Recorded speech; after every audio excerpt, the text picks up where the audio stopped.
Ever wondered how the ancient Greeks saw the world? It wasn't just about what they could see. It was a universe brimming with gods, monsters, and forces beyond human comprehension. Their mythology paints a picture of a supernatural world that's surprisingly human. Gods who love and hate, who are jealous and powerful, and whose epic conflicts shaped the very fabric of existence.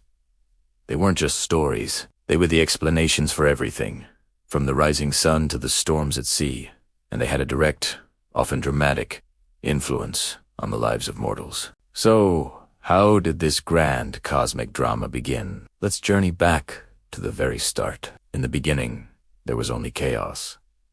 Imagine a vast, formless void, a swirling abyss of nothingness and darkness. It's from this primordial emptiness that the first divine beings emerged. These weren't the gods you might know from the movies, but raw, elemental forces. First came Gaia, the Earth Mother, the very ground beneath our feet. Then Tartarusta, deep, abysmal underworld, a pit of punishment far below. After them, Eros, the embodiment of primordial love and desire, the force that would drive creation forward. And finally, Erebus, the profound darkness, and his sister Nyx, the night itself. These were the original titans of existence, the foundation upon which the entire Greek cosmos would be built. From this cosmic soup, Gaia, the Earth Mother, sought a partner. She created Uranus, the sky, to cover her completely. Their union was incredibly fruitful, giving birth to the first generation of powerful deities,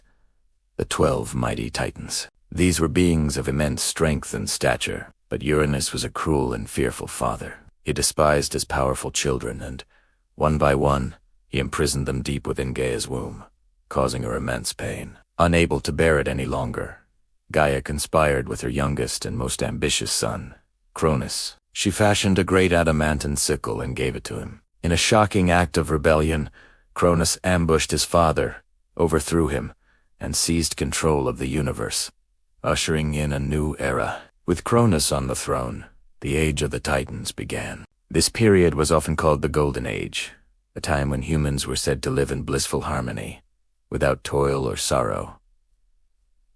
Cronus ruled alongside his Titan siblings. Oceanus commanded the world-encircling river, and Hyperion was the father of the sun, moon, and dawn. This new generation of deities began to populate the cosmos. However, a dark shadow hung over Cronus's reign. His father, Uranus, had cursed him, prophesying that Cronus, too, would be overthrown by his own child. Consumed by paranoia, Cronus devised a chilling solution. As his wife Rhea gave birth to their children, he swallowed each one whole, imprisoning them within his own body. But history was destined to repeat itself. Fed up with seeing her children devoured, Rhea tricked Cronus. When her youngest son, Zeus, was born, she secretly whisked him away to the island of Crete. In his place, she wrapped a stone in swaddling clothes and presented it to Cronus, who promptly swallowed it, none the wiser. Zeus grew up in secret, nurtured by nymphs and guarded by warriors. When he came of age, he returned to confront his father. He forced Cronus to regurgitate his siblings Hestia, Demeter, Hera, Hades, and Poseidon. Now free and united, Zeus and his siblings declared war on Cronus and the Titans. This was the beginning of the Titanomachy, an epic, brutal war for control of the cosmos that would rage for 10 long years. The Titanomachy was a clash of divine titans. The younger gods, led by the charismatic and powerful Zeus, established their base on Mount Olympus. They were not alone. They found crucial allies in beings their father had wronged. Cyclopus, master craftsman who had been imprisoned by Cronus, forged legendary weapons for the Olympians. Zeus's thunderbolt, Poseidon's trident, and Hades' helmet of invisibility. They were also joined by the Hecatonchires, the 100-handed giants, whose strength was so immense they could hurl hundreds of boulders at once, shaking the very foundations of the world. With these powerful weapons and fearsome allies, the tide of the war turned. The Olympians finally defeated the Titans, casting them down into the dark abyss of Tartarus to be imprisoned for eternity. With the Titans defeated, a new order was established. Zeus, the hero of the war, became the undisputed king of the gods, and the ruler of the sky and thunder. The universe was divided among the three brothers. Zeus claimed the heavens, Poseidon was given dominion over the seas and all its creatures, and Hades became the lord of the underworld, the realm of the dead. Together with their siblings and children, they formed the 12 Olympian gods, who resided in a magnificent palace atop Mount Olympus, hidden from mortal eyes by a gate of clouds.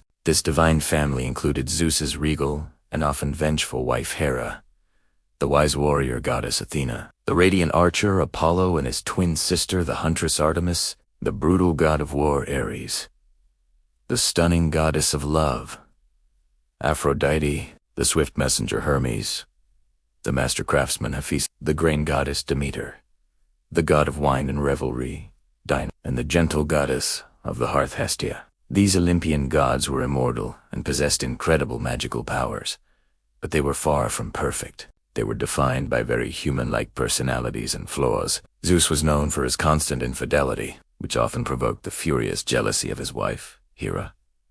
Apollo was the patron of music and prophecy, filling the world with art and knowledge, while his sister Artemis roamed the wilds as a fierce protector of nature. Athena embodied wisdom and strategic warfare, a stark contrast to her brother Ares' love for pure, chaotic battle. These gods were not distant figures. They actively intervened in human affairs. They communicated through oracles, offered blessings to their favorites, and delivered swift, often harsh, punishments to those who angered them, weaving their wills directly into the tapestry of mortal life. Below the world of the living and the heavens of the gods lay the underworld, the final destination for all mortal souls. This shadowy realm was ruled by the grim god Hades and his queen Persephone, whom he had abducted from the world above. The underworld was a complex place with its own geography and laws. It was bordered by the river Styx, a river so sacred that even the gods swore their most unbreakable oaths upon its waters. Guarding the gates was Cerberus, the terrifying three-headed hound, ensuring that the dead could not leave and the living could not enter uninvited. Souls were judged and sent to different regions. The Elysian fields were a paradise for heroes and the virtuous, while Tartarus served as a bottomless pit of eternal punishment for the wicked and, of course, the defeated Titans. The supernatural world of the Greeks was also crawling with an incredible variety of creatures and monsters. Many of these beings were born from divine curses or monstrous unions, serving as challenges for the greatest heroes of the age. There was the Minotaur, a fearsome creature with the body of a man and the head of a bull, trapped within a labyrinth. Medusa, a gorgon with snakes for hair, whose gaze could turn any living being to stone. From her blood sprang Pegasus, the magnificent winged horse. You had the Hydra, a multi-headed serpent that grew to new heads for each one that was severed. The one-eyed Cyclopes, the enigmatic Sphinx with its deadly riddles. These creatures populated the dark corners and wild places of the world, testing the courage, strength, and wit of heroes like Heracles, Theseus, and Perseus. So, what can we take away from this intricate web of myths? These stories are more than just fantastic tales of gods and monsters. They are profound allegories about the human condition, exploring timeless themes of fate, free will, sacrifice, love, and the eternal struggle between chaos and order. The legacy of Greek mythology is immense and undeniable. It has profoundly influenced Western culture for millennia, shaping our literature, art, philosophy, and even our language. From the plays of Shakespeare to modern Hollywood blockbusters, the figures of Zeus, Heracles, and Aphrodite continue to captivate our imagination, serving as powerful symbols and reminding us of the rich, complex worldview of the ancient Greeks. Thank you so much for journeying with us through the cosmos of Greek mythology. If you enjoyed this dive into the ancient world, don't forget to like, subscribe, and hit that notification bell so you don't miss our next adventure. See you next time.